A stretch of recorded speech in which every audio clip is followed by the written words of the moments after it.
Ode to a Butterfly. By Thomas Wentworth Higginson. Thomas Wentworth Higginson, December 22, 1823, May 9, 1911, was an American Unitarian minister, author, abolitionist, and soldier. He was active in the American abolitionism movement during the 1840s and 1850s, identifying himself with disunion and militant abolitionism. He was a member of the Secret Six who supported John Brown.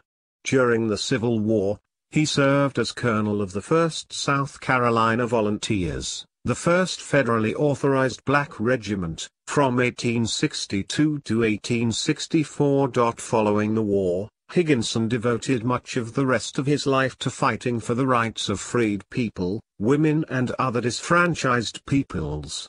Ode to a Butterfly by Thomas Wentworth Higginson is a meditation upon a butterfly. Here the poet portrays it as a symbol of life and free spirit. This poem begins with a reference to the butterfly as the spark of life. Thereafter, the poet goes on comparing the butterfly with other creatures of nature. According to the poet, the butterfly symbolizes the essence of life and its lovely wings symbolize freedom. The speaker of the poem thinks it to be a fostering child of nature. It gets its hue from the heavens and feeds on the honey that soothes its soul, not inebriates it. At last, the poet describes it as a symbol of life and seeks hope from the creature. Stanza 1. Thou spark of life that wavest wings of gold. Thou songless wanderer amid the songful birds. With nature's secrets in thy tints unrolled. Through gorgeous cipher, past the reach of words. Yet dear to every child. In glad pursuit beguiled. Living his unspoiled days mid flowers and flocks and herds. Ode to a Butterfly begins with a reference to the butterfly as the spark of life that waves its golden wings. According to the poetic persona in the poem, it is the songless wanderer among the songful birds. He thinks it has some nature's secrets in the marks on its tiny wings. Therefore, he compares the colorful mark to a gorgeous cipher that is past the reach of words. Though being such a mysterious creature, it is still dear to every child. However, in the last two lines, the poet remarks the butterfly's glad pursuit beguiles one's soul. Like an innocent child, it lives its unspoiled days amongst flowers, flocks, and herds. Stanza 2. Thou winged blossom, liberated thing! What secret tie binds thee to other flowers? Still held within the garden's fostering? Will they too soar with the completed hours? Take flight, and be like thee. Irrevocably free. Hovering at will o'er their parental bowers? In the second stanza, the speaker compares it to a blossom having wings. Its flight has a liberating quality.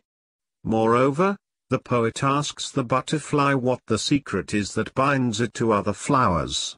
Even after growing up, nature still keeps this creature in the garden's fostering.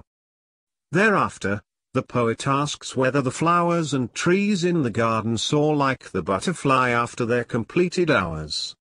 Moreover, he asks whether they become irrevocably free and hover at their will over their parental bowers. Whatsoever, here the poet uses the butterfly as a symbol of free will. Stanza 3.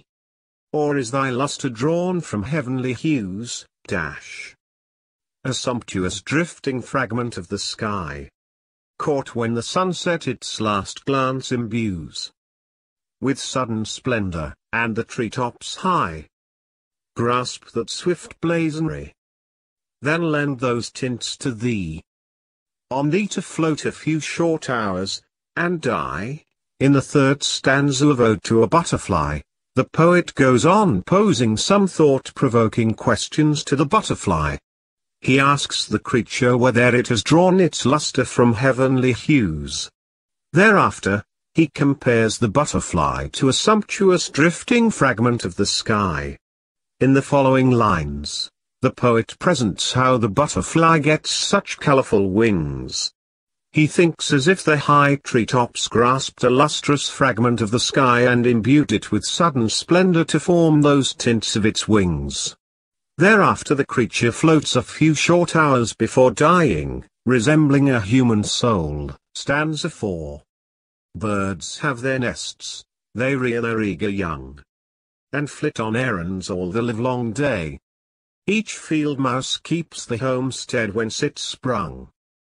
But thou art nature's freeman, free to stray, unfettered through the wood, seeking thine airy food, the sweetness spiced on every blossomed spray. In this stanza, the speaker contrasts birds and field mice with the butterflies. Birds have nests and they rear their eager young ones. They are always busy throughout the day. Besides that, a field mouse also prefers the comfort of a homestead, while the butterfly, nature's freeman, freely wanders through the wood and seeks only airy food. All that a butterfly need is the sweet nectar present in every blossom. In the last line, the poet uses a repetition of the S sound. Stanza 5. The garden one wide banquet spreads for thee, O daintiest reveler of the joyous earth. One drop of honey gives satiety, a second draught would drug thee past all mirth. Thy feast no orgy shows, thy calm eyes never close, thou soberest sprite to which the sun gives birth. In the 5th stanza of Ode to a Butterfly, the poet thinks the garden spreads one wide banquet for the butterfly. Moreover, one drop of honey gives satiety to the daintiest reveler of the joyous earth. If it tries a second draught, that would drug it past all mirth. However, this feast does not inebriate the creature. Rather it keeps its calm eyes ever opened. Therefore, the poet compares the butterfly to the soberest sprite or elf, which is the offspring of the sun. Stanza 6. And yet the soul of man upon thy wings forever soars in aspiration, thou, his emblem of the new career that springs. When death's arrest bids all his spirit bow, he seeks his hope in thee, of immortality. Symbol of life, me with such faith endow. The last stanza upholds the creature's significance. The soul of a man soars in aspiration upon the wings of a butterfly. It gives humankind hope, and it is an emblem of the new career that springs after one's death. Moreover, when death makes one's spirit to bow, the butterfly infuses hope in a human being. It reminds one of the immortality of the soul. Lastly, the poet says it is a symbol of life and it endows him with faith.